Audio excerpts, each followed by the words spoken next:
Good evening. Good evening, Mr. Rathman. How are you, dear? I'm doing well. It feels like forever since, I know it's only been 3 weeks or so, but it feels like forever since we've done a live show. So this is great tonight. I know. I've missed everybody. It's been a good time for me to be home here in Georgia with my mother and my sister Christine, and my sister Cindy just lives like 2 miles from here. So we never know when she's going to show up. Right. If she's just on her way to the grocery store, she'll stop in and see us, and it's Cool. it's always lovely and wonderful to have that time together with my family. And my father stayed for about 6 days over Christmas week. And so he got to do what he loves to do, which is to go shopping with his girls. Nice. Yeah. And now he's home and lonely and wanting me to come home. And I'm not going to come home for another couple of weeks, home being here in Georgia and also down in Florida. Right. But I was really robbed of time with my mother in the past year. When we were going through the whole cycle of vaccines and all of that. And I was so terribly afraid to bring something to her. Hi, Beth. Oh, it's so good to see. Oh, our people are here. Here they come. Here come our folks. So I've been enjoying my time. Hi, Erin, with my mom. And Erin is actually the one that brought me to Georgia because, I sold my van. And so I have no wheels right now until Diana, hi, sweetheart, until I find something that's suitable, for me, Sure. that's big enough and can tote books and isn't ancient. And hi, Terry. And so Erin brought me up because her family all lives in Atlanta. Oh, Jonathan. Oh, Happy New Year, sweetheart. Yes, let's talk about that. Now, that Deb and I did Mystical Awakenings last week, I believe it was. It was. Great show, too, by the way. Thank you. She gets all the credit. She does. She gets all the credit. But here's the thing about Deb DeRousse. She is mystical. She is magical. She is a wise woman who brings so much to this field in so many remarkable ways. And she and her husband, RJ, are the momentum, the founding mother and father of the UFO Con in Houghton Lake, Michigan, which John Tenney and I have kind of headlined over the last few years since the founding of it. And, when it was established, hi, Dylan. Oh, he's so sweet. When it was established, it was really funny because Deb called me and she said, Annie, if I can get Tenny, will you come to Houghton Lake and do a UFO con? And I said, yeah, of course. Absolutely. The implication being whether or not she could get Tenny, of course, I would be there. She knew that. Right. But then she called him up and she said, I got Annie. If you'll come, will you come? I got Annie, so if I get Annie and I've got Annie, will you come and do the UFO con? And of course he said yes. And Awesome. It was the beginning of, who was that you just put up on the screen? I missed it. I was busy chatting. Nate. Oh, Nate. Mwah. Yes. And so, yeah, it's been a long, wild ride with Deb, and we fell in love instantly the moment that we first met years and years ago. I know you hear that from me a lot, but really what it is the discovery of the tribe. When you meet people that you've known forever, when you meet people that just speak to your soul instantly. Right. And you don't have to do any background on it. You just start from you just hit the ground running, like right where you left off in some other time, in some other realm, in some other, and that's how that it was instant connection. Yeah, absolutely. Yeah. So I know you know her well too. And Canada. We got people in Canada watching tonight. That's great. Yeah, well, you people, you have the Northern Lights. So Yes. yeah. Talk about mystical. They're But behind anyway, me. yes, I know, truly. Deb is, I hope I sent you that photograph because, You did. I did. Absolutely, That's you one I did. sent you. Yeah, I sent Yep. you the most awesome ones.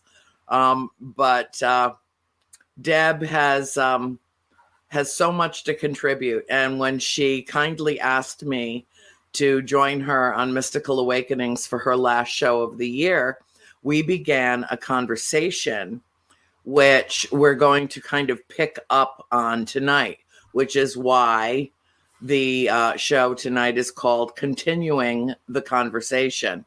But anybody that wants to hear the first half of it, I think Deb can either send you the link. I meant to send you the link to it so that we can include it in the show.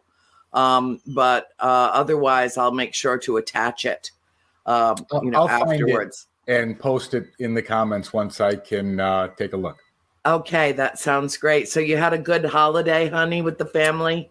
I did. It was, it was unique.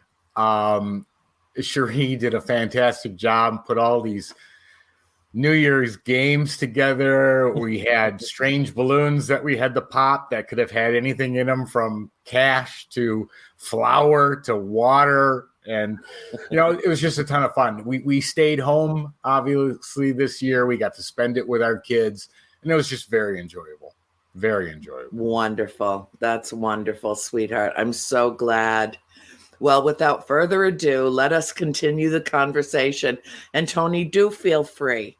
Absolutely feel free to come in at any time with questions, comments. Perfect. I know that you and Linny are monitoring the chat rooms, but you likewise have so much to contribute that I don't want an opportunity to pass that you don't have your say in the matter as well. Well, thank you very much. And know that as soon as I have something to add or question, I will jump right back in.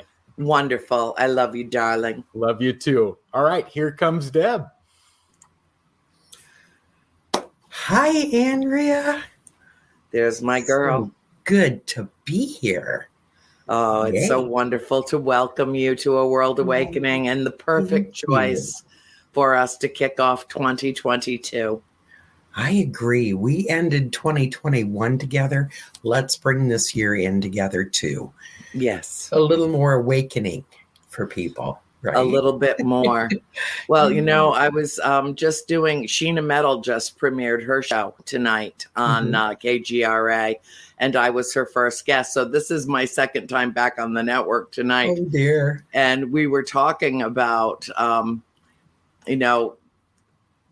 carrying on the important conversation and carrying on the important work that has, that we've been, a DeRousse, a Dana is, she's a groupie. This is, it's important because you know what? We might be the hour or two that somebody taps into for, just for a little. Hi, Tiffany. She's precious. Isn't she precious? She's adorable. It might be that hour or two out of a whole entire week where someone decides to turn off the news or turn off Netflix and just come and be with us for a little while. And that might be that time. Satori, oh my God. Satori. But, this is the time that we offer up whatever we have to offer that might help someone. Right. There are so many people that are facing such enormous hardships, and it hasn't stopped yet. No. It's not going to stop. You and I did a show together a year ago where we both said, folks, buckle up, buttercups. This is not over, not by a long shot. We're coming to the end of the beginning, when the vaccines emerged. And So this is Zenoba. Beautiful. What a beautiful name. What a beautiful woman. Oh my God. We have the best tribe. We have the best tribe. Absolutely. We are so blessed, aren't we? I know. We truly are. Yes. And so in this hour or two, the hour that I spent with Sheena, the 2 hours that I will spend with you tonight, my blessed darling soul sister, one of us might say something that changes, that flips on a switch for someone. They might just hear that one important thing that they've been waiting to hear, that makes everything come together and make sense, that touches them in a divine and inspired way. And that's why we're here. That's why we do what we do. I want you to talk about your show. I want you to talk about Mystical Awakenings, because I find your show to be, truly almost divinely inspired by your own work and your own cosmic consciousness that you bring to the table. So, for those who are watching tonight who might not have ever seen your show before, do your spiel and talk about what you do and why you do it and how you do it, how long you've done it, and what prompted you to begin Mystical Awakenings. Oh boy, now that's a lot, Annie. That is a lot. And you can handle it. So what prompted me, honest to goodness, is like you, I feel that voice inside that has to speak out. We're all seeking truth. It's out there. We need to turn off Netflix. We need to delve further into what true reality is, because it's not TV, it's not the news. It's, we have this humongous universe with so much out there, but we miss it because we wear blinders. So when did I start? I think it was 2012 or 13. I get lost. Mystical Awakenings itself started. What year did A World Awakening start? Was that? 14? Oh God, with George. Yes. Oh my God, probably 2014. That's or what 15 I'm thinking. And through there. Yeah, because our shows, that's what first brought us together, is our shows started at the same time. Yeah. I was Mystical Awakenings. At the time I was with Debbie Markham. Yep. And we started Mystical Awakenings to help awakening people, or awaken people. And you were starting A World Awakening with Mr. Lopez, for the same reasons. Yes. To help wake people up, to be the voice. And very passionate about it. I've done it since then. The last few years, I did go on hiatus a bit because, there's been a lot going on. Many people know that my husband's 2 brothers were living with us, both on hospice. They crossed, so that did free us up a bit, but then we've had to get caught up on everything else. So we've been doing shows here and there. We haven't done a regular schedule in almost 2 years. Just whenever Spirit says, do it. Yeah. I do it. So that's, and it's a passion, as you know. Yeah.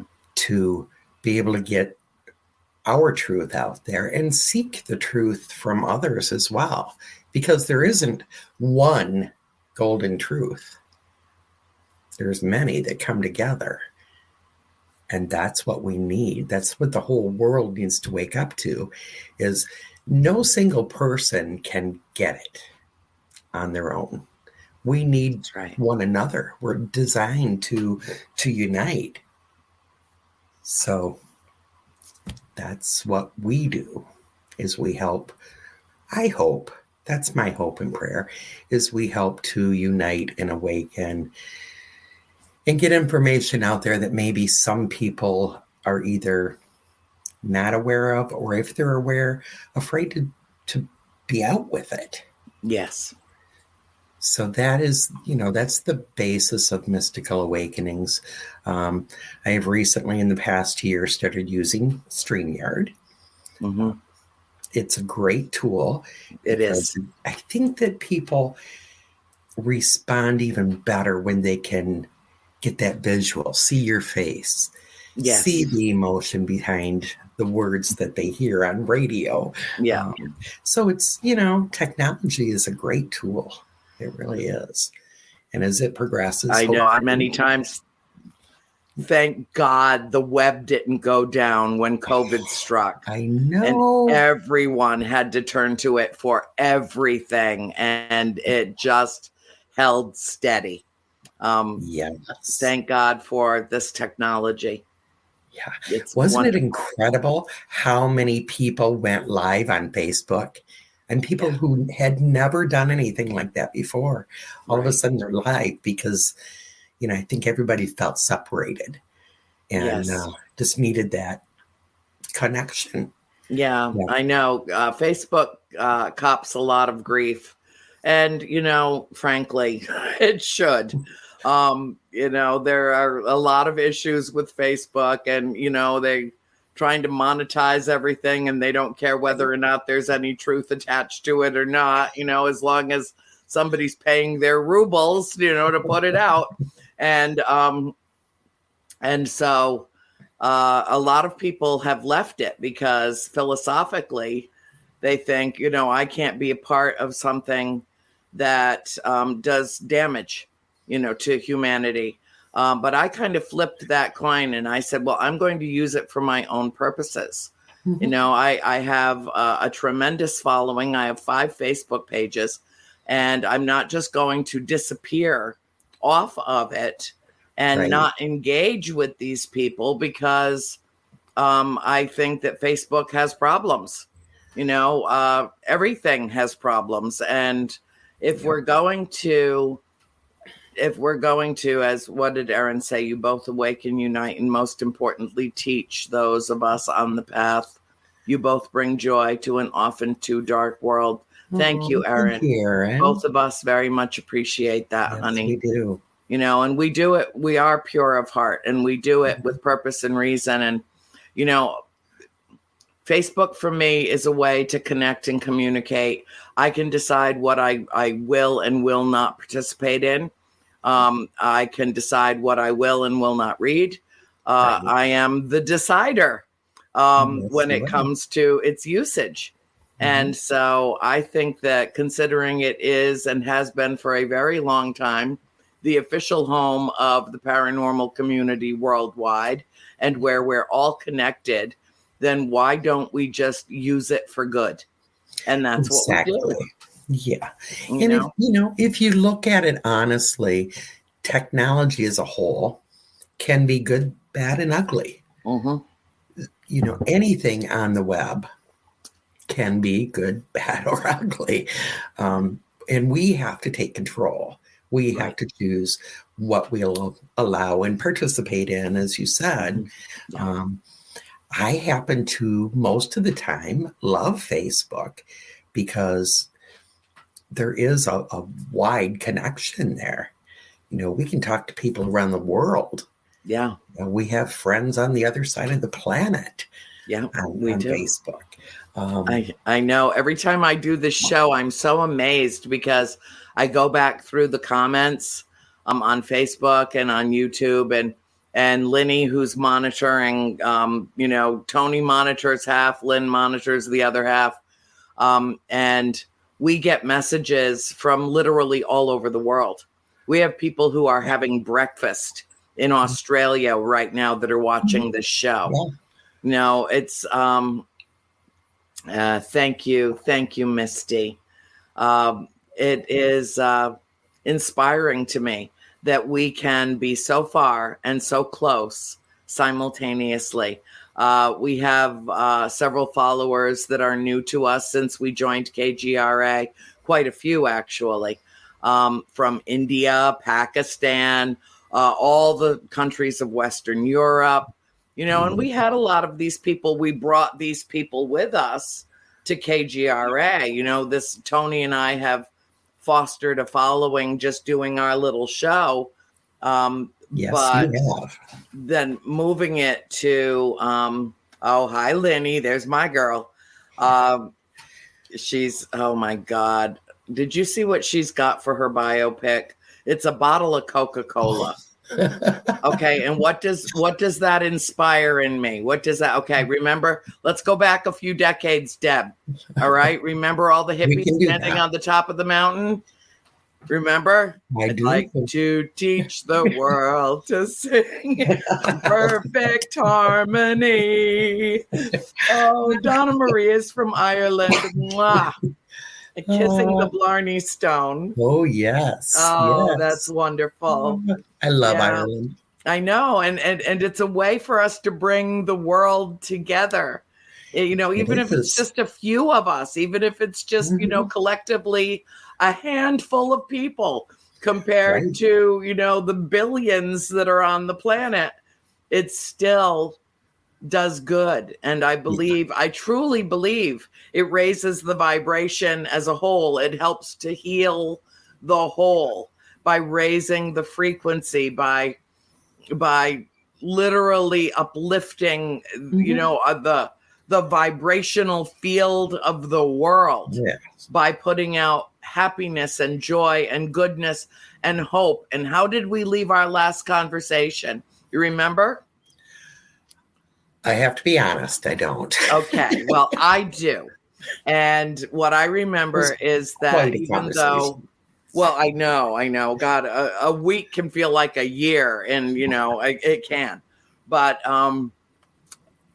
we talked about, in spite of how things might appear, yes, let us be brave enough to dare to have hope and have faith in the future. Let us dare to be that brave, regardless of appearances. To the contrary. Yes. Let us. That's right. I do remember now. Yeah. See, now you remember. Now I remember. Yes. In spite of everything, have hope. Because, honestly, we're here right now. Why not make these moments the happiest, the best? Raise the vibrations, not only for us, but the whole planet. Yeah. So, bring that passion out. Bring the laughter out. Be in the moment and keep the hope. Donna's calling in from Lenox, Michigan. Where is Lenox, Michigan? I thought I knew every town in Michigan. I don't know. Where is it? I live in Michigan. Erin's from the Jersey Shore. Ooh, you guys just got a boatload of snow. Jersey, they're plowing Jersey right now. They are. We don't have a ton of snow, but it's 2 degrees. I think it's -2 right now. It was 2 this afternoon.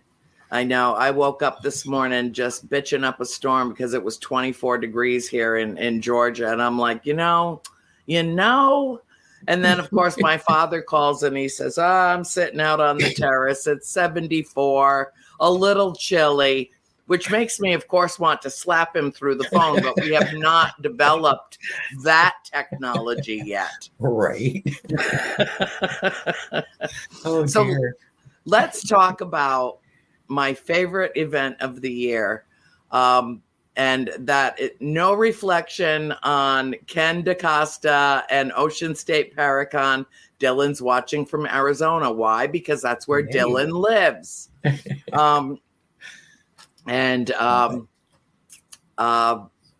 Nothing against Tim and Brad, who I adore, at the Upper Peninsula, Michigan Paracon. But that said, those being my other events that I would not miss no matter what, the UFO Con in Houghton Lake, Jeffrey. Oh, Jeff. Love him. That event has proved to be, each year that I've done it, life altering. Good. What is it? What is the magic about the UFO Con in Houghton Lake, Michigan in September? What is it about that event that brings people in literally from around the world, that brings people in with so much love and so much excitement, so much enthusiasm, and such an open, giving heart. Each individual, it's different every year. You have different people that come. Tenny and I are kind of staples. The pillars. We're like the pennies and, stuck to the gum at the bottom of the shoe. You can't get rid of us. But, other people have come and contributed in enormous ways. And every year we've got this wonderful eclectic mix that you manage to just blend in a way that just works so perfectly. And it's such an intimate gathering. Even though it's large and it's in a large venue, there's something about it that makes it absolutely magical. What is that? I feel it's part of it is hope. Part of it is love. And the biggest part is the openness. I can't compare it to the Michigan Paracon. That's huge, and it's a whole different thing. Hi, Candace. But when it comes to the UFO contact, it's opening up a whole different door on a universal level. Now, Andrea, I believe you know the backstory that this wasn't my idea. I did come up with it, but it was one of those things where we're downloaded. It came out my mouth, and I said, "What? And where the hell did that come from?" Mm-hmm. It was not long after some missing time that RJ and I were sitting at the table and we're talking, and he said, it was like December. He said, I'm kind of happy this season is over with events and everything. I'm tired. It feels really good to be able to sit back and relax. And I turned and looked at him, and without knowing what was coming out my mouth, I said, well, we're going to put on a UFO con. And he looked at me like, you've gone mad. I knew it wasn't my idea, but I also knew it had to be. It had to be. Whatever planning I think I do, I don't. They do it. Yeah. So it's we just really, follow directions well. Yeah. It's an earthly event that's put on by the Galactic family. Every year I just know who to invite in to speak. Mm-hmm. And as you said, it's always a beautiful mix. They do it. I can't take credit. Yeah. They do it. And it is a very uplifting, loving event. And as you know, Andrea, most of the time, some of us cannot even stay for a moment in the third dimension while we're there. No. We get lost. We get lost in a building we know like the back of our hands. I did better this past year. It was almost like I was allowed to, either that or Lynn was just dragging me everywhere that I needed to go. That could have been. I do believe you sent her after me a couple of times. I believe so. Just hunt me down, put one of those squeegees on my wrist that parents keep up with their kids and just guide me where I need to go. But don't you think it's absolutely amazing that not only did they inspire it, and it really is like we're doing their good work right down on planet Earth. And yet, when the party moves outside, do they not show up in droves? They do. They absolutely do. And it's so perfect. The view right there. Yeah. Right over Houghton Lake. It's the biggest inland lake in Michigan. And they just show up and reflect on the water, and it's magical and wonderful, and people love it. And we get so many photos every year. People excited that they got to see. Yep. Yep. It's like thousands. I mean, people, the whole time that we're outside each night that we're there, I have people coming up to me, look at this, look at this. I'm like, yeah, I saw it. Right. I saw them. There they are. Yeah. It is. It's magical. And, I think it's their way of bringing unity throughout the universe. We as humans, we have trouble right here on this planet. Yeah. With not only other humans, but animals. And, we're terrible. The planet itself. Yes. Yes. Yep. We're learning. And I think that, a lot of our teachings are from them. People complain about abduction, but I think that in my case, anyways, as angry as I was when it happened, I'm thankful because I know that started the big downloads. Yeah. I think I've always gotten downloads, but then, with that came the big downloads, the real connection. I don't have a fear any longer. Right. Well, that's where the original anger came from, was fear. Right. And once you lost the fear, there was no anger to associate with them. And, I think that it's okay for us to change our perception in terms of, you notice I don't use the word abduction because it has such a negative connotation. Like truly being taken against one's will. And the way I feel about it is if they visit us for whatever reason, whether it's conscious or subconscious, it's reaffirming an existing connection that began at birth, began when we came into this realm. And started to live out our destiny in this round of being a human being, and understanding what our connection is. And it's not just to the galactic family. It's for me, it's about spirit as well. Knowing that having experienced what I did growing up at the farm, I don't have any fear of any of it. Not any of it. Nothing in the paranormal frightens me. It only fascinates me. It spurs on my momentum to evolve in a spiritual way, to come to a higher plane of the incredible lightness of being.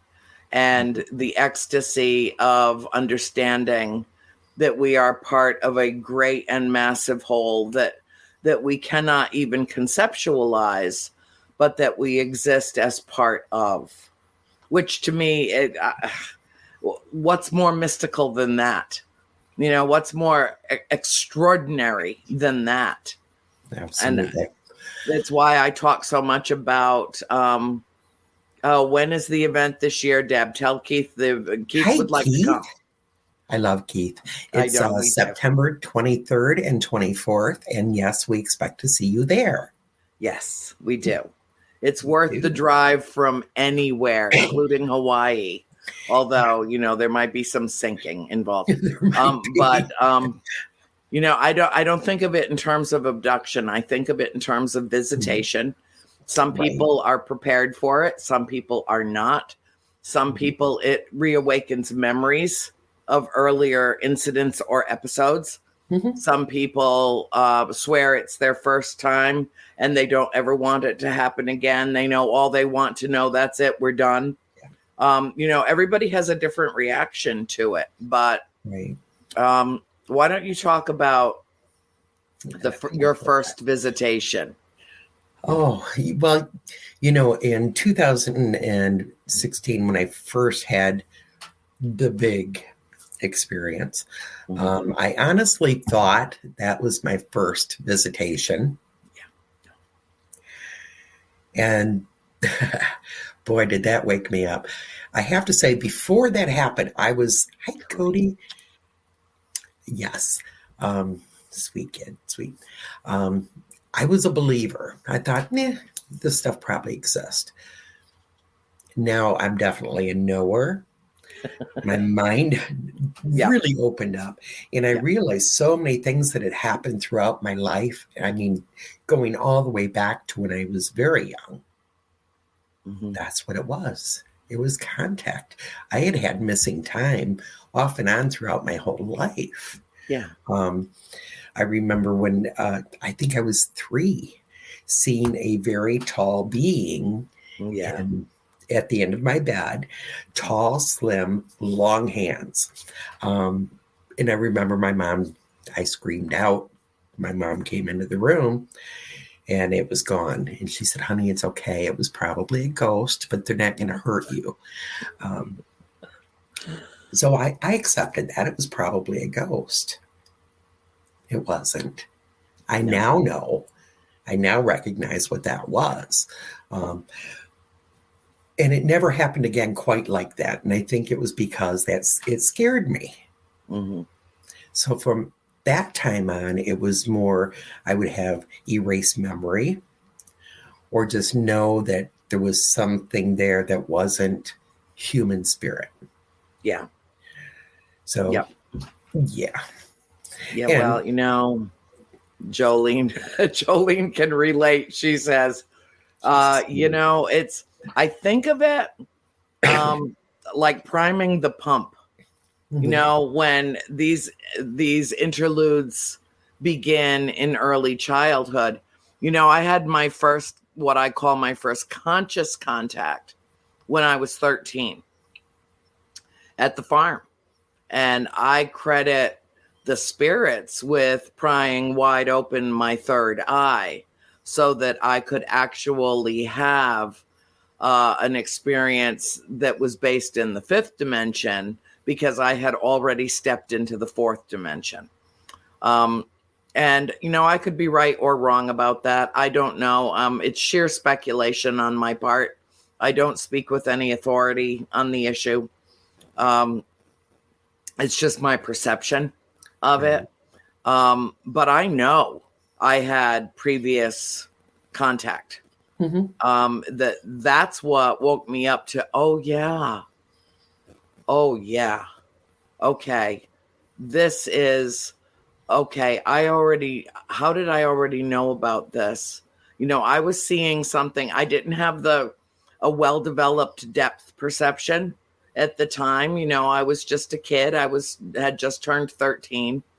So I don't know exactly how large the vessels were in relation to the planet below and my little body standing in the middle of the front yard at the farm.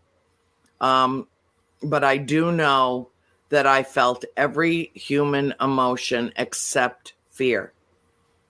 I felt every human emotion. And then decades later, when I had my first close encounter face to face with a being on Skype,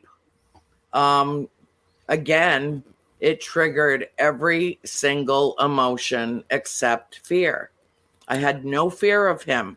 I know he was male, and I don't know how I know that, but I was with my friend Susan, and she was playing a piece of music for me that they had instilled into her decades before. I recognized a piece of music that I had never heard before. I knew it note for note. I didn't understand how I could. A beautiful piece of music that she composed called The Shadows Are High, which is the perfect title for this really magical piece of music. And all of a sudden, there's a being that has interjected himself in between us on the screen so that I can't see her anymore. I can see him, and I can see all the colors behind him that looked like a panel inside of a vessel. And I could hear him tapping. I could hear tapping and tapping. And he lifted his head and he had laser red orb eyes that just impaled into me. I could not move. I just felt like my head was just swelling and swelling, and I didn't hear any of the high or low pitched frequencies in my ears, but it felt like I was being literally downloaded through his eyes. And when it began to become uncomfortable, probably well more than a minute or two in, and I could hear Susan on the other side talking to me, because I said to her, Susan, what do you see? And she said, I think I see the back of a head. And I said, I see the front. Wow. I see his face. And after a while, I began fishing around for the mouse, and I disconnected the call. I don't have a whole lot of regrets in my life. I have a regret about that because, of course, I did not get his contact information on Skype. And so there was no way for me to call him back and finish whatever conversation we were having. But he was humanoid, but not entirely humanoid. And jet black, just as black and shiny and beautiful as anything I had ever seen in my life. Absolutely beautiful.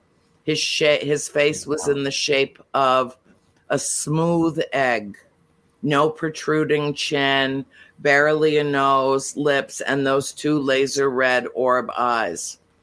And that was part of my personal paradigm shift. It was. Oh, it was. Yes. You know, when I closed down the call, Susan immediately called the landline. My mother answered the phone. She said, Susan, Annie can't talk to you right now because she's sobbing uncontrollably. And she'll call you back when she's done, you know. And it was, I was laughing, I was crying, I was shaking, I was having this, you know, enormous physiological response to what I had just witnessed, and coming that close to a being that obviously didn't come from Earth. Right. But somehow made his presence known to both of us. And Susan and I are both experiencers. She had not told me that yet. She had not told me that yet when that happened. Hold on. Tony, are you there? Oh, Tony.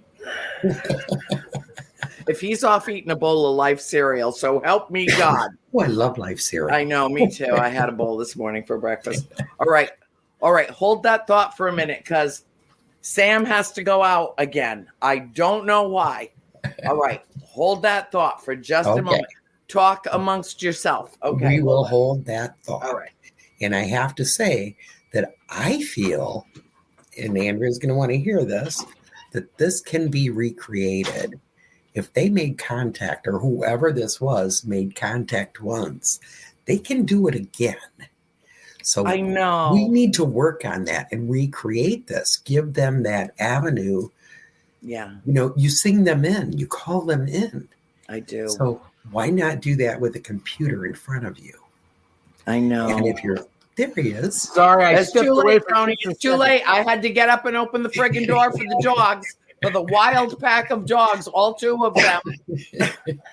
Annie, you're so blessed to have Tony. Don't you yell at him. I just walked away for a second to use the restroom. I had Dylan here, and he's like, Dad.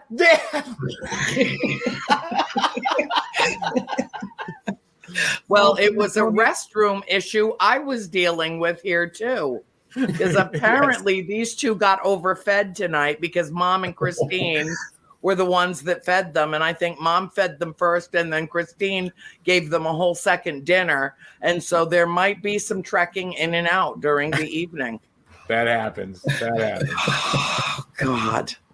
Yeah. So Tony, what do you think about this? Deb has suggested that we make some contact that gives our galactic family open avenue to infiltrate our technology the way that we know that they can to make their presence known with us. I think that's an absolute fantastic idea. And the last probably 6 months, I've been looking at documentaries after documentaries that relate to that exact subject matter, where they were using everything from laser pointers shot up into the sky to get them to come in, and then different types of spirit boxes to see if they could get communication. I think that is an absolutely fantastic idea. And it's something that, like I said, for the last couple of months, I've been looking into, and it should absolutely be possible to be able to get them to interact with technology, regardless of what form it is. When using things like spirit boxes, I mean, you're talking about consciousness, and a lot of UFO experiencers say they can hear them, but their lips aren't moving.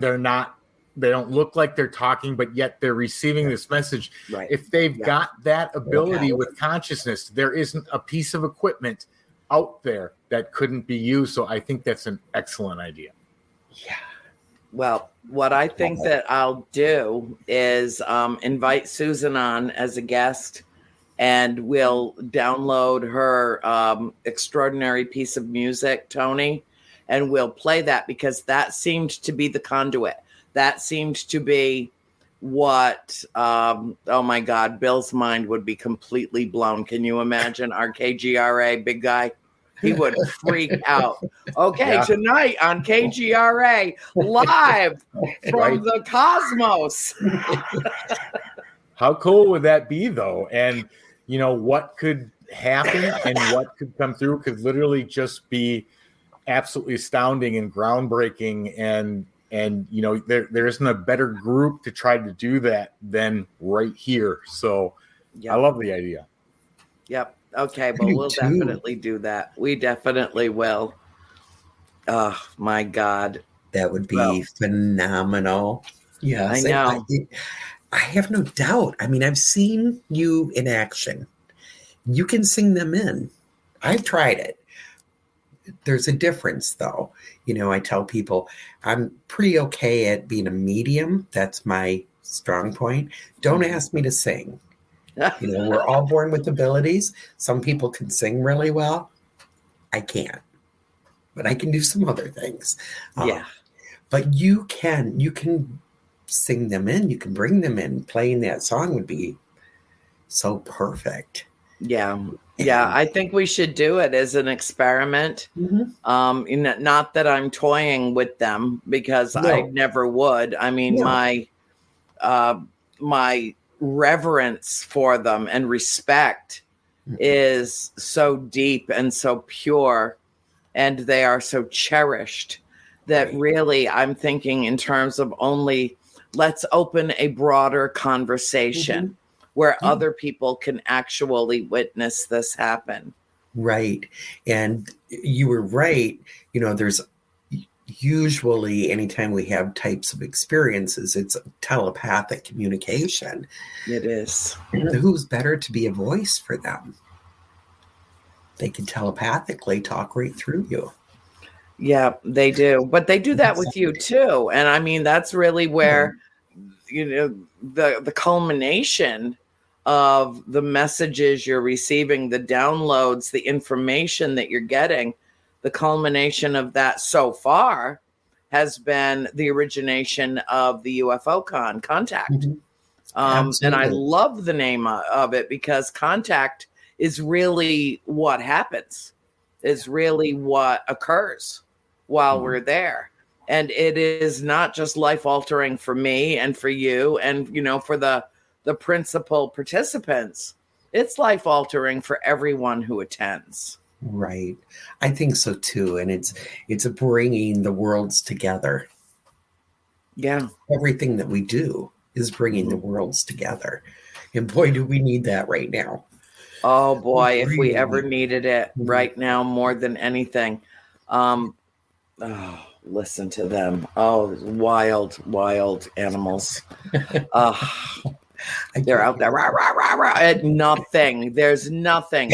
Maybe a raccoon, perhaps a deer, walking across the property. Nothing to carry on like this about. And yet they do. They do. They do. That's okay. And they must be freezing their little feet off, because it's down in the 20s here now. Oh, my God. Oh, my. That's pretty cold for there, isn't it? Yeah, it is. It is. Well, people think Georgia's so far south that it doesn't have a winter. But we had snow 3 days ago. Snow and sleet and ice and freezing rain. And then 2 days before that, it was 75 degrees. So it's kind of a schizophrenic state when it comes to weather. I know. We had last Wednesday. Was it last Wednesday? What's today? Friday. Yeah, it was not 2 days ago, but a week ago, Wednesday. We had a tornado form directly over Villa Rica, Georgia. That formulated itself so fast that it blew up on the radar, to the point where there was nothing on the radar, and then there was a tornado on the radar. Wow. Right directly over the town. It damaged, it didn't kill anybody, thankfully. But it damaged, I think, 26 or 29 houses took a hit. And then Chris and I had to run. We had extra trash, so we ran it over to the local dump here in Carroll County. And as we're driving through the back roads a couple of days later, all of a sudden you see right across the railroad tracks, right through this, this back road, all the trees are down. Everything is down. You can see right where it came through. It went right behind the public supermarket where she used to. A lot of people got film footage of it. None of the alarms went off around town. None of them, because it literally made itself over the town so quickly. There was no time to set off alarms. There was no time. Wild. Yep. And then, 3 days after that, it's snowing, sleet, freezing rain, snow, more sleet, more freezing rain. Yeah. It's been great. So is somebody there to let the dogs back in? No. Okay. I'm worried about our little Princess Peanut Butter Cup. I know. God knows. All right. Well, don't worry. I'm going to cuddle her.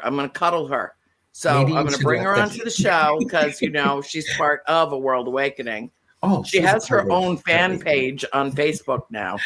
And Sammy is so white and puffy that nothing permeates his fur. So hold on 1 second. I'll let them in. I just worry about her little feet. They're so tiny. Come on, you damn dogs. And I have cold weather makes a big difference on small dogs, no doubt about it. It does. I wouldn't want to be out there with my She's shivering to my baby. She's shivering. Oh, she says, "Thank you for bringing me in, Mommy." She's so happy now, and I'm sitting right next to the stove. Thankfully, Mom. Oh yes, my baby. Oh, here comes Sam. Hold on. Oh, let me see him. I am. Come on, Fuzz Bucket. Come on, Sam. Cuddle Papa. Oh. Okay, so I got my baby. The other one just ran to bed with Grammy. Oh, I know. Okay, speaking of Grammy, can I go way off topic for a few minutes? Absolutely. I have to tell you, I woke up this morning from this crazy dream. Ooh. And I don't know if it's because I knew we were going to be, able to hang out tonight. But in my dream, we were all, you and I and your mom and your sisters, and there were like 10 people sitting around this round wooden table. I think it was oak. Okay. We're all talking. And your mom gets up behind me. She sets a stool. She climbs up on it. And she starts taking a hot iron to my hair. And I said, well, Mom, you don't have to do that. I've been doing my own hair for 36 years. Now, we know it's been a little longer than that. Yeah. And she laughed. And she pulls my head to her little chest. And she says, I know, my dear. That's why I'm doing it for you. Pay attention. I woke up giggling and I'm thinking, okay, what's her message? So I have to ask your mom at some point, what's going on with my hair? Yeah, what's going on with the hair? Yep. Yeah. Interestingly, yeah, she Cass was down here, Cass, and she spent 3 weeks with us over the holidays, and she cut Mom's hair. So it went from being long, like like a squaw, like because mom's got Cherokee in her. Right. And so now it just frames her face almost like a little bit of a page boy. Very, very sophisticated. Yeah. She's precious. She's already sound asleep, so I'll have to ask her tomorrow. I'll call you in the morning and put her on speakerphone, and you can check yourself.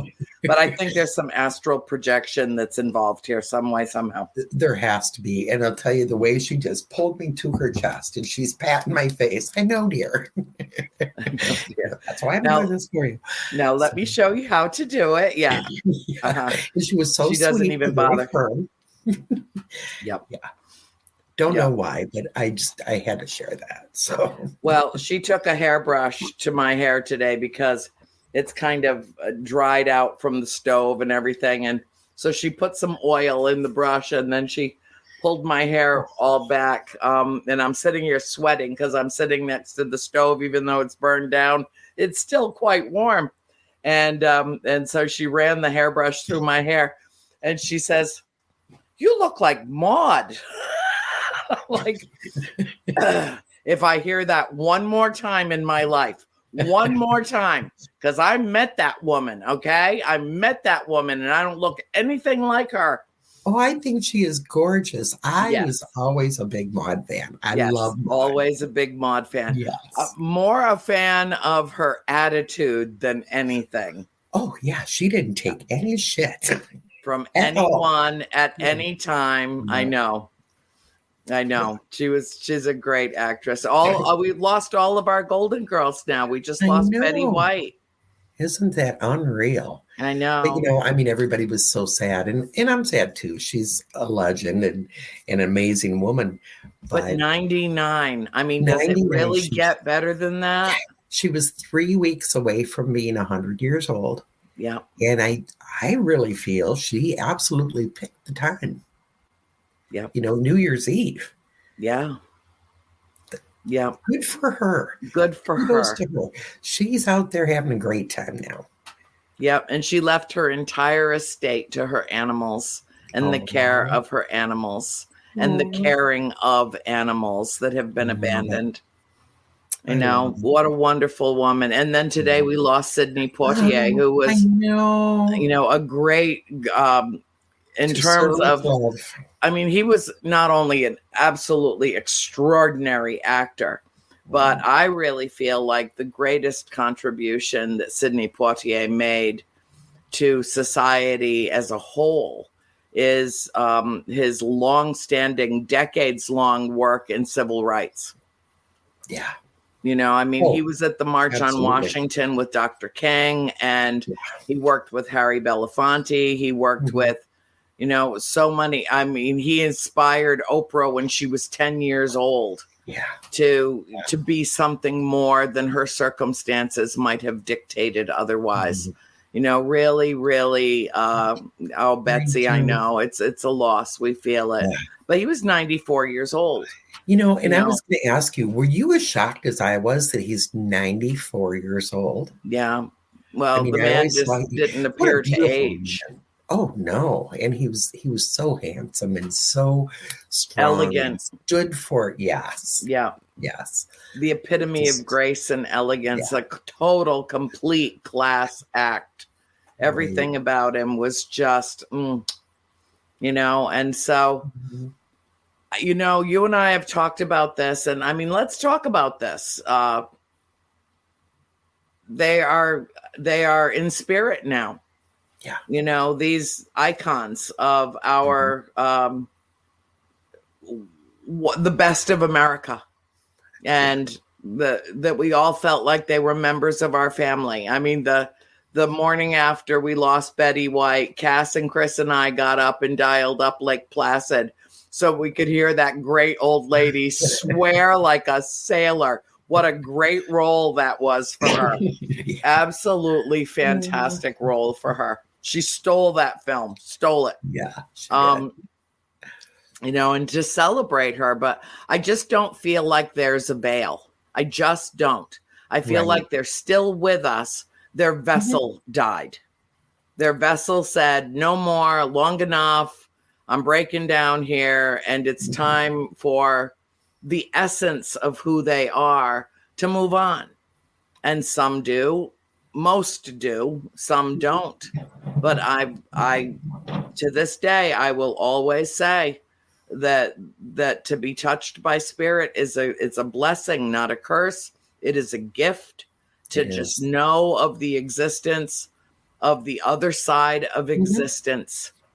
Now, it's truly a remarkable thing to be able to have lived my entire life, 50 years now,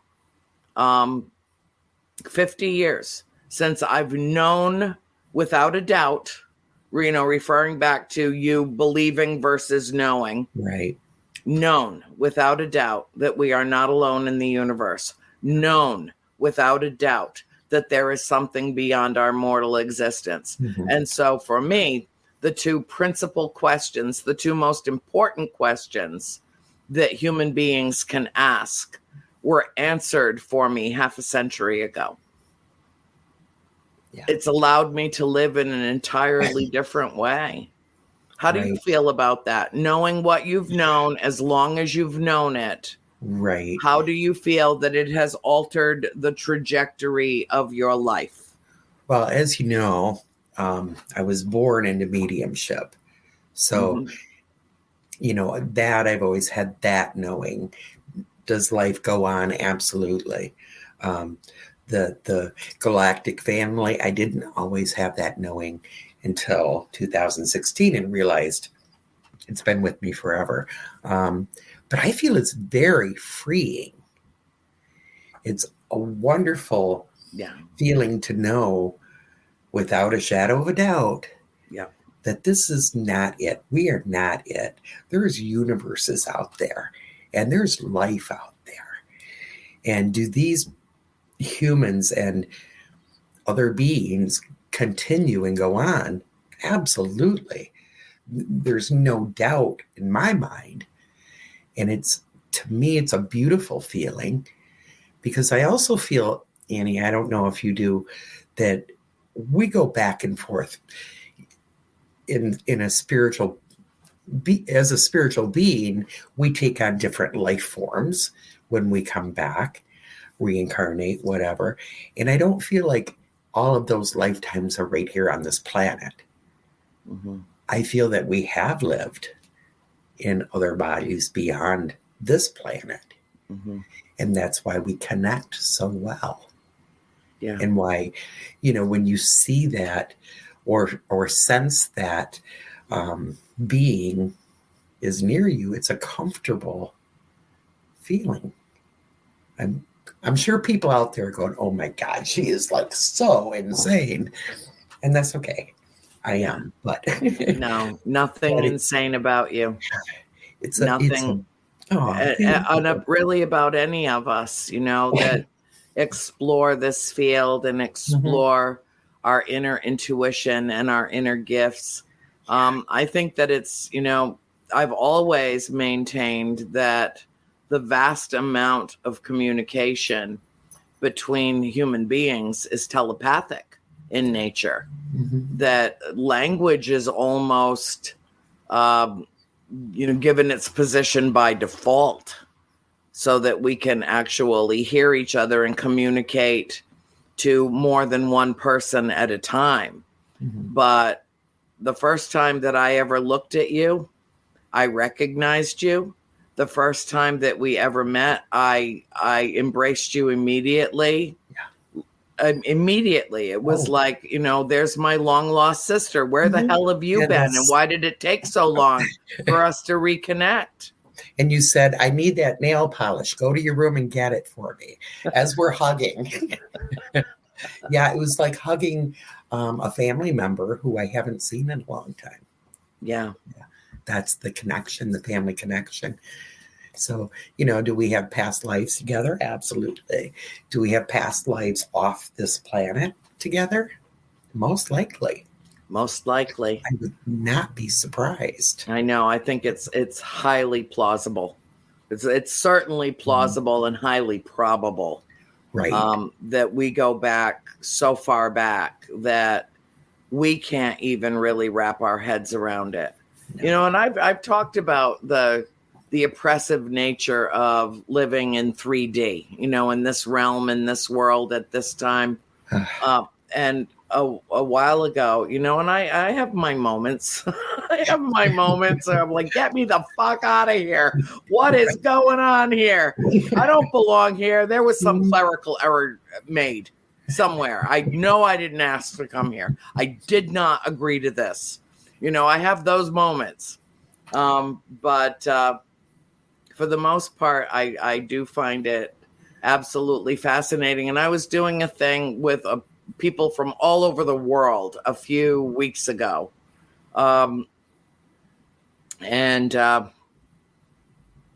I said, a lot, they were all talking about, this is the best time to ever be alive. And there's so much happening and there's so much changing and the whole world is waking up and we're making our great spiritual ascension. And I'm like, oh, this sucks. I'm hating this shit right now. I got to tell you, I want off this planet. I want out of here. And they're like, oh no, but Andrea, oh, but no, this is like the best time. This is, well, I was just in a mood. But it is a conflict for me because I don't feel like, for me personally, that this is the optimum environment for me. And that's putting it politely. Yeah. I totally get that. And I think, for me, for myself, I kind of suck at the 3D existence. And I get the same thing when I have to be 3D for a long time. Yeah. I don't do well. I get a little angry and it's like, I just don't fit here. Right. But when I can go back and forth. Yeah. And I think it's easier because we're now into the age of Aquarius and the veil, as we've been saying for many years, is thinner now. So going back to, Betty and Sydney and all these wonderful people who have crossed on before us being with us. Absolutely. Because that veil is so thin. We all exist together now. I'm so ADD. I know. Well, all of us are. All of us are. We are. Anybody that's gifted, that has, a heightened level of empathy. Anybody that is tuned in and turned on spiritually is usually ADD, OCD. When I think about it, Sheena and I were talking about that earlier about, 100 years ago, we couldn't, any of us, talk about anything that we discuss now without risking being thrown into a mental institution and having someone throw the key away. Yeah. And when I think about how many people during the course of human history have come at this thing called life from a different perspective and verbalized experiences, visions, what some would call the oracles or the mystics of the past, spent their lives institutionalized because they were considered insane. And so, we are living in a much better time and a much more open time. There was a time just a few hundred years ago that if you accused somebody of being a witch, chances are they were going to pay with their lives just based on the accusation alone. I grew up in an area of the country that is infamous for that kind of retribution. So we have made progress. It's just not fast enough for me, Deb. It's not. Well, it's too incremental. We learn too slowly in soul school. We learn too slowly. And the test always precedes the lesson. And that makes it even more difficult because I guess, it's not supposed to be easy. I get that. It's not supposed to be easy, but I don't understand why it has to be so damn hard so much of the time. I find myself sometimes just getting frustrated and angry because of the obstacles. Here's another obstacle, and oh my God, just when you think you got one leg up, here comes another obstacle. And I remember I just threw something in the air just before I left Florida to come here to Georgia. Candace can relate. She just put something up about, yeah, I hear ya. And I was shipping books or something just before I left Florida, and something happened, and I just threw something up in the air, and it was an envelope, and it had a name or a number or something on it, and I was like, can't anything be easy? And I just flung it, and it got stuck on the ceiling fan. My father, it's like, if you thought it was complicated before, now you have to crawl up and get it off of the ceiling fan. Yeah. So, they were showing you a little humor. Yeah, but I don't guess. you think it's when we can be more in the 5D, don't you think it's a lot easier? Oh, God, it's the only place I can breathe, Deb. Yeah, it's the only place doable. I can breathe, honey. Right. And, I don't want to bring up a bad topic, but it seems like our planet, a lot of what it's going through with all the crap right now is 3D based. It is. Many problems on our entire planet are caused by ego. Yeah, the lower vibrational beings, fear-based, and just that whole. So when we can rise up above that a little bit, it's easier, like you said, to breathe and to see it. So I think that's why with you and I, it feels so damn important to raise the vibration on the entire planet. Because we really have to get away from some of that, because a lot of that 3D stuff has actually taken us back 50 years with some of our issues. So we need to rise above it. That's the thing. I feel like, societally, we're taking a giant step backward. And I have great concern about that. Geopolitically, exopolitically, as in our space in the greater realm of existence. I feel like, hi Lee. I feel like that's where the real lessons are. Like that's where it's all really happening. The messages that I've received, and I don't know if it's the same for you, but the messages that I've received are, that we're here to not to steer the ship, but to help right the course. To the ship steers itself. But we can alter the course of human events. We can. And whether that be in, lifting our voices in protest, lifting our voices in song, lifting our voices in prayer, lifting our voices by going silently and quietly within, so that we can understand the pure power of love. What is our essential human nature? Yes, Beth, balance, which is very difficult to achieve, especially for a Libra, because I'm the sign of the scales. I'm the sign of justice. I'm the sign of marriage. And, like for 3 seconds a month, I hit that perfect spot right in the middle, and then I'm swinging this way and the other. And, when we were together last week, we were talking about, our phrases or mantras. And I talked about around the murder of George Floyd, I had been talking about, I can't breathe. I can't breathe. I can't breathe. Doing one show after another, talking about, I can't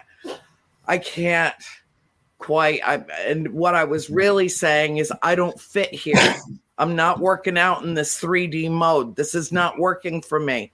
I see too much injustice. I see too much lying. I see too much, and I have to speak my truth. You speak your truth. And I feel like I'm screaming into hurricane forced winds.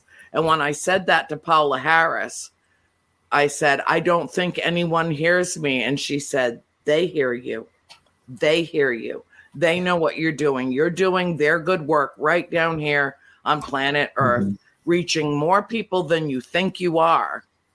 And you just have to keep going. Yeah. Just keep going.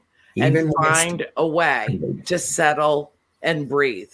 Find a way to bring some oxygen in. But the only oxygen I can breathe for this vessel that is struggling in this frame of reference is in a different dimension. Right. And so I want this year, I want my mantra to be at the end of this year, I truly want it to be, justice is served. Justice be done. Yeah. Justice. Because it appeals to me on such a deep, emotional, passionate level. And I don't want accountability. I demand accountability. And we all should. And when enough voices are raised to demand accountability for what we all saw yesterday, for the assault, the attack, the insurrection on the Capitol. Yeah. I want every one of them arrested. I want every single one of them that participated in that arrested and held to account for what they did. Right. They are not patriots. They are treasonous people who have this warped, twisted idea of what America is supposed to be. And they're certainly not living up to the ideals. I demand accountability.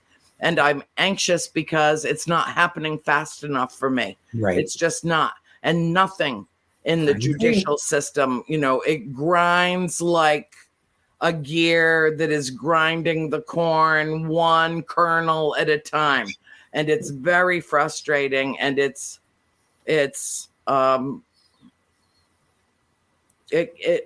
I'm afraid, Deb, that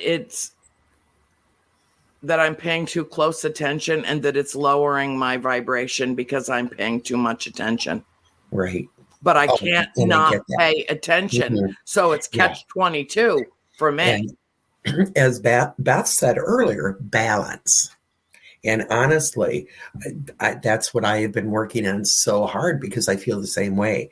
And it's like I can become so entangled in the mess, the shit that's going on. Immersed in the minutia of it. Right. Yeah.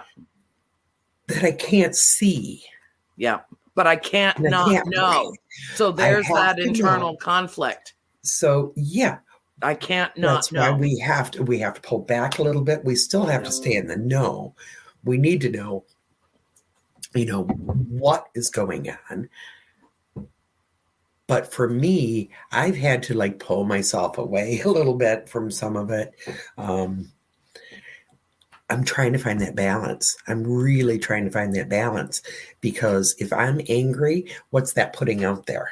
Right. So I'm trying to use that anger in a balance to bring more passion to do shows like this. Yeah, I try to burn it as jet fuel. I do, but sometimes, you know what I've been doing a lot, Deb, since I got here to Georgia?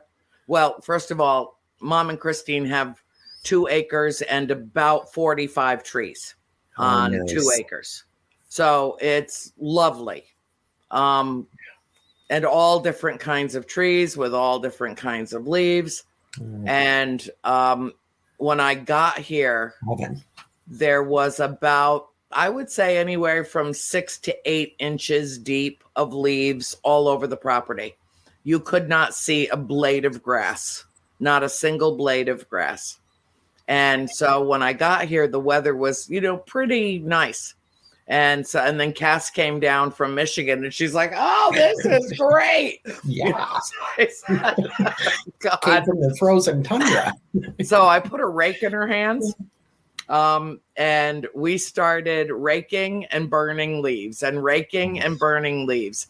And we, got one of those big ass barrels, way out on the back of the property, not too close to the hedgerow where a spark could cause a problem, but it's out in the back.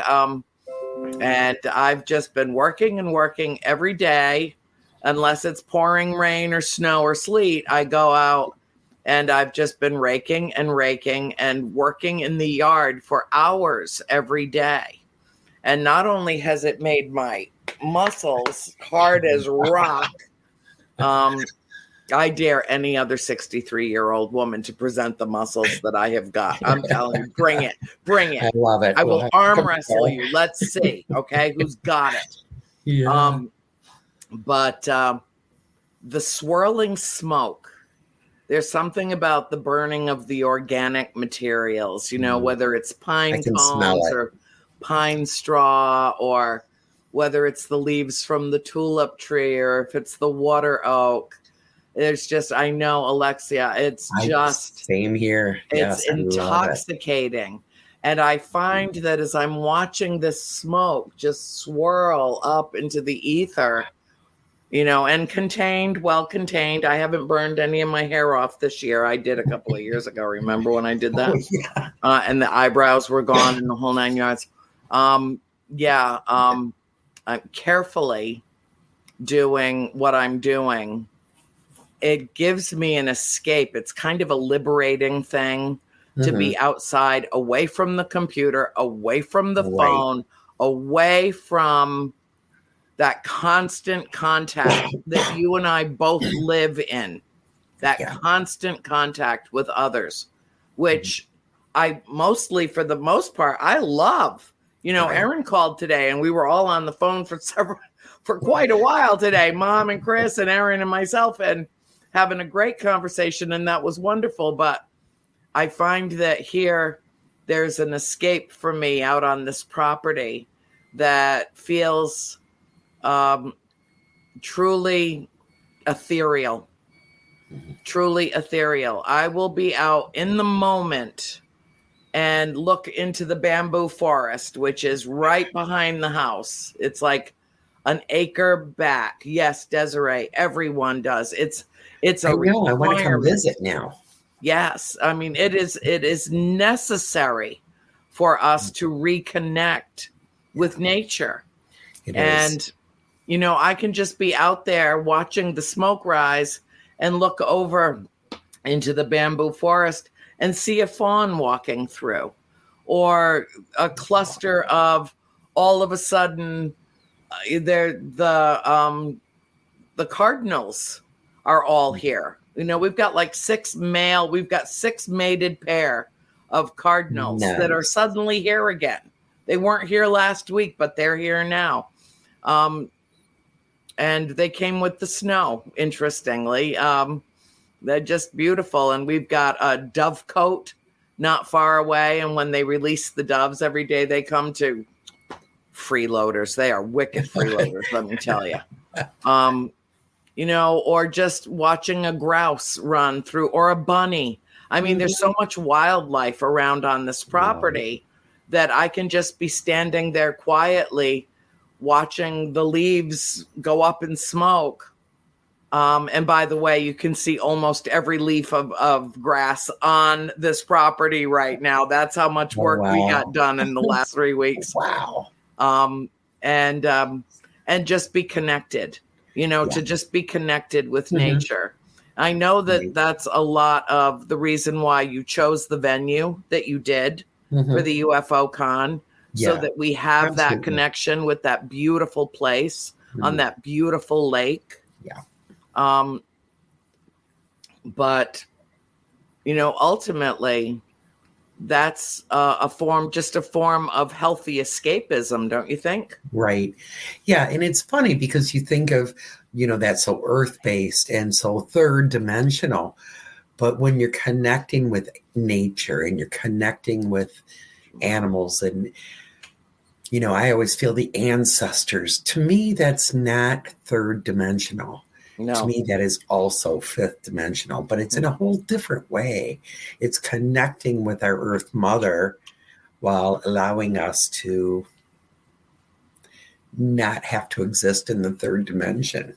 Yeah. And it's a beautiful place to be. And as you're describing the raking of the leaves, I could just feel the anger leaving your body. Yeah. You're working that out. It's what a release. Yeah. And what a beautiful way to do it. And then to burn all that and like sending that up in smoke. It's like releasing the toxins out of my system, Right. Not just physical, not just working, physically working hard. Where I spend most of my time in front of a computer. Oops, my baby fell. Come here, baby. Is she okay? She's fine. She only fell a foot. She just slipped through my legs. Are you okay? You got the COVID? Let me check. You got the COVID? Oh, so sweet. I had to do a COVID test yesterday. I have this cold. Woke up in the morning and I had to work and I've got readings booked and I thought, oh my gosh, it's probably not COVID, but you have to do that responsible thing. So I got out my little COVID kit and it was negative. Good. So I have the cough, but I don't have the COVID. Yeah. Well, I just say stay masked up because last winter, if you recall, most responsible people were out and about all through the holiday season, but they were masked, and we hardly even had a flu season last year. And it was because not only were they sparing themselves from this dreaded virus, they were sparing themselves from other dreaded viruses. Right. Yeah. I didn't get sick at all last year. We've been busier at the shop, and I don't know, people come in and Michigan is really iffy with that whole mask thing. So a lot of people don't wear a mask. And, as a business, we can't really force people to wear a mask. So, it is what it is. But it is what it is. Yeah. I know. That's part of the complication of things. Oh. How did this ever become an issue? Complication. Yeah. I don't understand. I'll never understand how this turned the way that it did. Mm-hmm. All I know is that I do my utmost to be responsible at all times. If I do have to go out, I make sure that I am as protected as I can be, because just coming in contact with one person who's a carrier who might not even know it themselves through no fault of their own. Exactly. I could bring that home to my mother, and that would be the end, because my mother, as you know, is elderly and frail and struggling. And, I do want to say just a couple of words about my mom tonight, because I know how much you love her. I want to tell you, along with everybody else, that Christine and I have brought in some help for her, and it's hospice care. But hospice does not necessarily mean, end of life comfort. It is palliative care, so that she doesn't have to get dressed up in the cold of winter and go to the doctor's office. They come here and they take care of everything for her right here. And we've the last 2 days, we've been meeting with nurses and talking with doctors and getting the whole system set up for her, so that, when I do have to leave eventually, Christine will have some assistance. And Cindy is just down the road. And so she's an emergency call number. But, at first Mom was, her connotation, her interpretation of the word hospice was the same as my own. Yeah, And when it hit my heart. I'm not going to deny that. yeah, Just hearing that word. Yeah. And when Christine called me just before I got here and said that mom's doctor wants to refer her to hospice, I about passed out. I mean, I just about passed out. I mean, I was like, I gotta go now. I gotta go now, and she's like, no, you don't understand. It's so much more than you think that it is. And thank you, Brady. And mom did great. I mean, we've had meetings and meetings and meetings the last couple of days with nurses and CNAs and social workers, and the whole team is, coming and introducing themselves and getting to know who they affectionately refer to as Miss Carolyn. It's a Southern thing. Yes.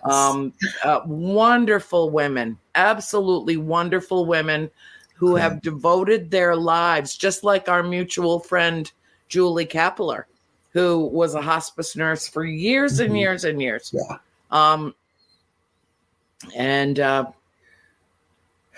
I'm so grateful. There are no words for how grateful I am to know that when I do have to leave, thank you so much, Beth.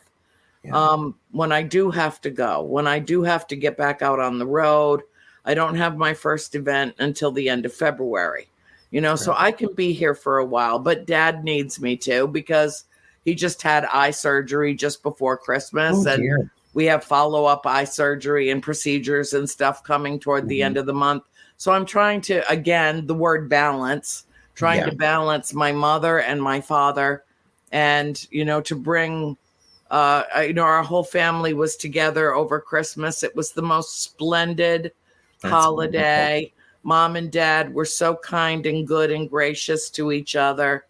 I mean, they had about as ugly a divorce as you could imagine in the 80s. And it took many years for there to be some peace made between them, many years. But since April passed, and my sister April died in March of 2017, that was the first time that I had seen the two of them sit quietly and talk. And sometimes it's in shared grief that healing can occur. Yeah. And I remember talking with you at length about this right around that time, and how, and then of course you have faced losses of your own in your family. And there's something about grief and the expression of it that can cause great healing and a deeper understanding, and can reunite human beings with what I think is something essential about us, our innate ability to feel empathy for another soul. Right. And I think that part of the problem that we face societally is that we've gotten away from that. I mean, we, capital we, as by and large, I think too many of us are not tapped into feeling empathy for others. It's more self-involvement, self-possession, self-concern, self-interest. Right. And we need to break away from that. And so if there is a bright spot, has COVID just brought darkness? No, because that's not the nature of the universe. Right. COVID has also graced us with some light, graced us with the ability to feel, not all of us, but most, I think, to feel for others, to feel compassion for others. Right. And I get angry sometimes. I'm like, you people don't want to play by the rules, but you want to use all the same hospitals and fill those beds, but you don't want to play by the rules. I'm not feeling you right now, okay? We talked about that. But, ultimately, if we don't care well for each other, then it's, I think, a reflection of us not really truly caring for ourselves, because everyone is one race, one human race. Everyone is connected. Everyone has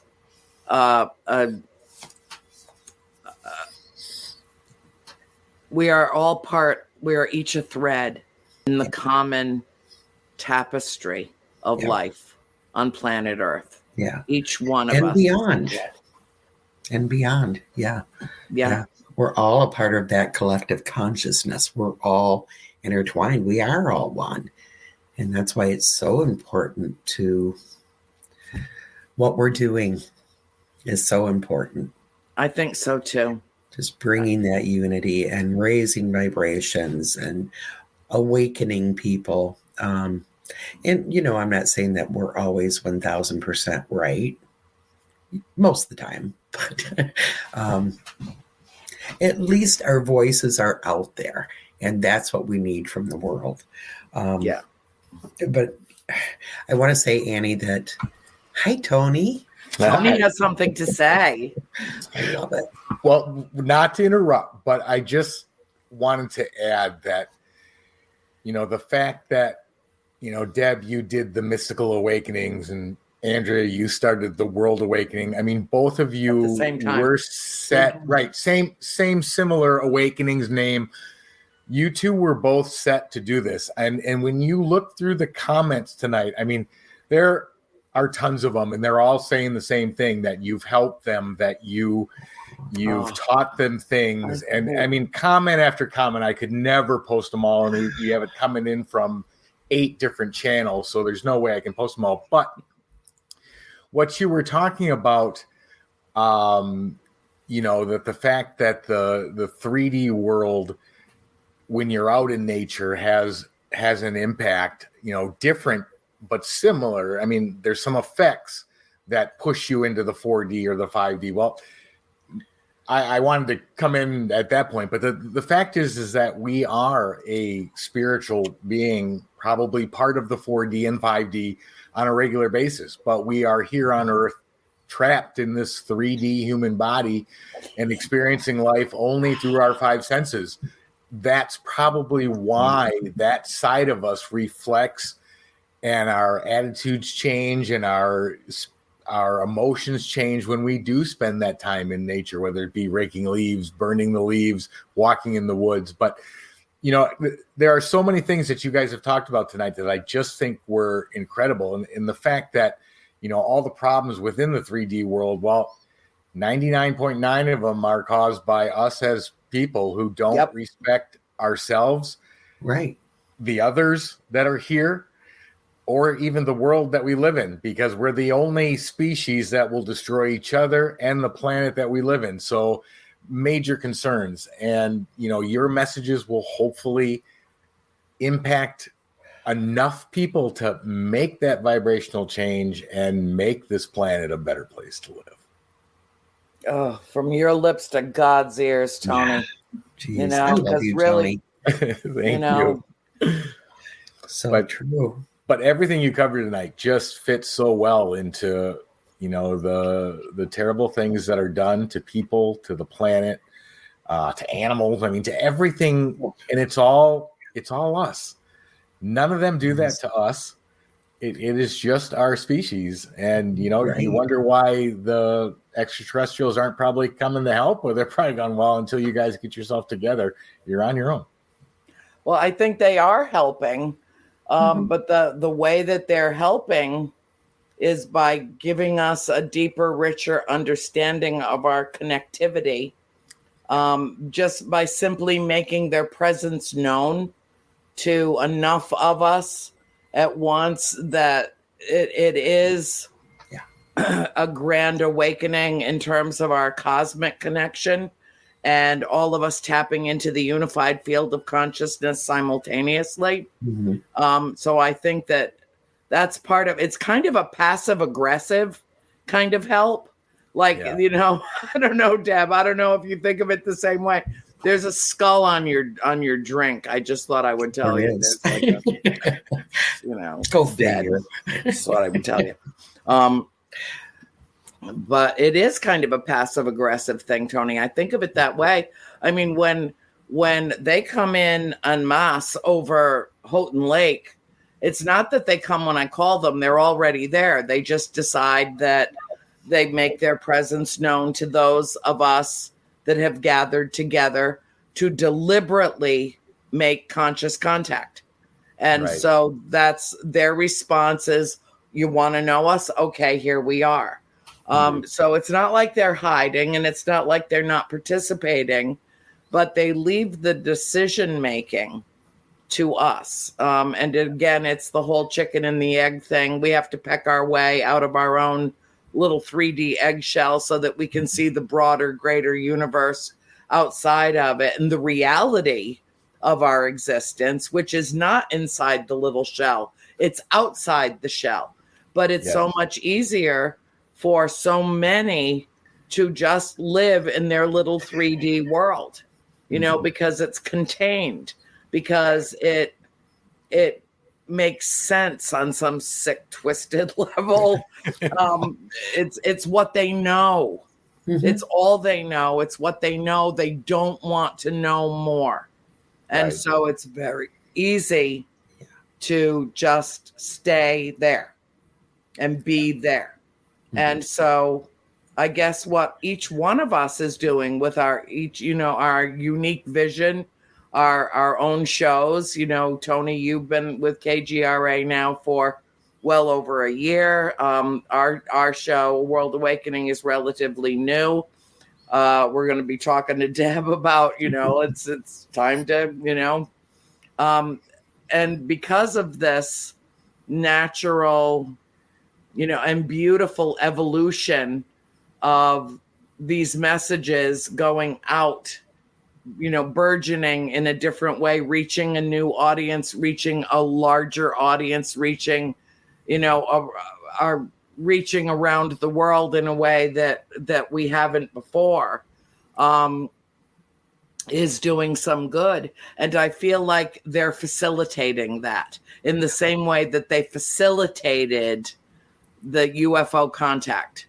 You know, they couldn't make that happen themselves, but they could plant that beautiful seed in fertile ground, and suddenly look what blossomed. Right. So it's passive aggressive. It's, you know, it's an issue. It's in the DSM-4, you know. They're the ones that are nuts, not us. Well, you know, but, you know, it's funny because, you know, you're talking about the passive aggressive and all of this. You know, I have found myself saying so often lately something that I never used to say. Well, they're a product of their environment, and they don't have it in them to look outside of that, kind of like being in the egg. So you know, do we keep making excuses? I think that's what we're doing. Zero tolerance for willful ignorance. Zero. Yeah. Yeah. But there are so many people that are honestly a product of their environment, and they're stuck in, well, my family has always looked beyond it. And I'm going to dare right now, everybody out there, if that's the case for you, open that door, peck a hole in that eggshell, and look out. Feel it, because there's a lot more than that environment. Yeah, there is. And there's magic, and there's muses, and, you know, there's ethereal bells chiming, and there's an angelic realm, and there's so much that's going on in the universe. You know, we're the greatest show going on in the universe. I mean, those are messages that I have gotten for years, and that others have as well. I've heard it mimicked throughout the field of ufology for years.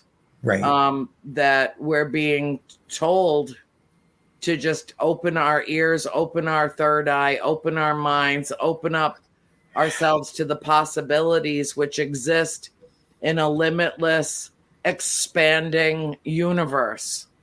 And start to, you know, that's why I'm so excited about the new Webb telescope, going out. I know. We're going to get to see the farthest reaches of the universe, within another 6 months, God willing, if everything goes well and every little tiny piece of this functions the way it's supposed to. Yeah. We're going to get photographs that are going to blow our mind the way Hubble did. Right. Yeah. Remember when the first images came back from Hubble and we're like, no way is this what our universe looks like? Far beyond what the naked eye or even a super hyper telescope could reach. And I don't know about you, I'm ready. I am too. I am ready.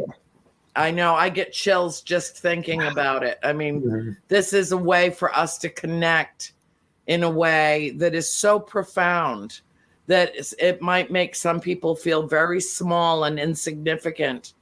And yet we, at our best, we have the technology and the capability and the vision to create a machine that can literally photograph the entire universe. Yes. How awesome is that? That is, it's so awesome. It's so exciting. I just want to dance. I want to go out and play in those leaves and dance and connect. And well, baby, come on down. Yes. It's only a 10-hour drive. You can suck it up and come. Yeah. I used to drive from Michigan to Florida all the time, straight through, back and forth. I can't do the straight through anymore because, my bladder is 63 now. But I could break it up and come down. And, I would love to. Yeah. And I really want you to give your mom a big kiss for me. I will. Tell her I love her. She can play with my hair anytime she wants. I will. And, when you first started talking, I hate to go backwards, but like I said, that word hospice kind of hit me in the heart. But they're really beautiful. Hospice can do great things and take wonderful care of her. Yeah. My mom was on hospice for over a year. We had Michael on hospice for over 2 years. Yeah. And it's so freeing. And with both of them, it was because, they didn't want to getting up, getting ready, getting out to a doctor's appointment or to go have a blood draw. It's so exhausting. Yeah. That, it's a beautiful thing. So I just wanted to throw that in there. Thank you. And I'm so grateful that we have this. Yeah. That we have this at our disposal. I'm so grateful. Yeah. Because it will, now we've got a team. Now we're not just working as a core family in terms of her care, but we've got a whole support system around that. And it was worth, all the background and all the paperwork and all the everything that had to be done to establish this, to put this in place over the last couple of days is worth every moment that it took to do it, because ultimately it means that it can only enhance her already superlative care. Exactly. And, hospice is known sometimes to prolong life because they're not using that energy for things that they shouldn't have to go through. Yeah. So, kudos to all of you for making that decision. I know how hard it is. Yeah. But you did, and it was the right thing. And, I feel relief from her. Yeah. So. Yeah, she does too. And, she's already made friends with her nurse. And they're like, I feel like after a couple of hours, whether she was ready to kick her kids to the curb and say, I'm adopting this one. It's a marvelous, wonderful thing. Even death can be beautiful. And her death is not pending. Right. Her oxygen levels are good. She's doing well. She does particularly well when I'm here because I will cook all of her favorite meals for her, and she eats so much more, when I'm encouraging her with right. with the aromas that are emanating from the kitchen. Mm-hmm. So yeah, it's been a marvelous turn of events, coming on the back of probably our best Christmas in many years, where Christine was free. Christine was home. She didn't have to be, tethered to the bakery at Publix decorating cakes, for 10, 12 hours a day. She could actually be free to enjoy the holidays. Nice. And so it was wonderful just to see her, just to hear her laugh as much as she has laughed, and see all the mischief that she and Cass got into. And I'd be like, you two go away, go get in the car, put your masks on, go away, go shop and have fun. And they did. And Mom and I stayed home and played a game of Scrabble, which was perfectly wonderful fun for us. So it worked out splendidly, and it was a great way to end a difficult year. But, I heard somebody say just the other day, and I can't remember, I'm so sorry, I can't quote this properly, but I think it was Doris Kearns Goodwin made mention of some years pose difficult questions and other years present us with the answers. And that, some of the most horrible things that I've ever seen in my life occurred in 2021. And one of the best things that ever happened to me in my entire life happened to me in 2021 that I will never, ever forget. So, and of course, what I'm making reference to. I feel it right away. I know exactly. So let us find the joy and the bliss wherever we can in each new day dawning. Mm-hmm. And let us, close the show tonight with the same message that we left to all of those who joined us on Mystical Awakenings. In spite of all appearance to the contrary, dare to have faith, dare to be hopeful, be the beacon, be the light that you seek. And in so doing, help be part of the solution and help lift up this world that is woefully in need of that faith and hope. Absolutely. Amen. So well said. And I love to be the part of the solution, because if you're not, you're part of the problem. Right. Yeah, there's no fence in between the two here. There is no in between. So be a part of the solution. So, be the light, be the love. I love that. What a way to end our time together tonight. Yes. It's beautiful. And it's, I think, probably the best message that you could leave with all of the people listening. Yeah. Keep that hope. Yeah. Absolutely. Let's dare to be hopeful, because that's the bravest thing that we can do. Mm-hmm. When it appears like hope is lost, that's the time to be hopeful. Yeah. Hope is lost when we all give up. That's right. And complacency is our enemy, and I refuse to be complacent. Amen, sister. I'll drink to that. So thank you so much, Deb. God bless you. I know Tony put out information about your show and everything about, your website and the store, and everything is connected to the links. So anybody that wants to be in touch with you can do so with relative ease. And I want to wish Bill a happy new year. Tony Rathman, I adore you. Thank you. Thank you for, being a part of our first show for 2022. And with love in my heart and clarity of sight, let us move forward, hopefully, into this new year. Yes, together. And thank you for having me on. Thank you, Tony. Thank you, Bill. I love you.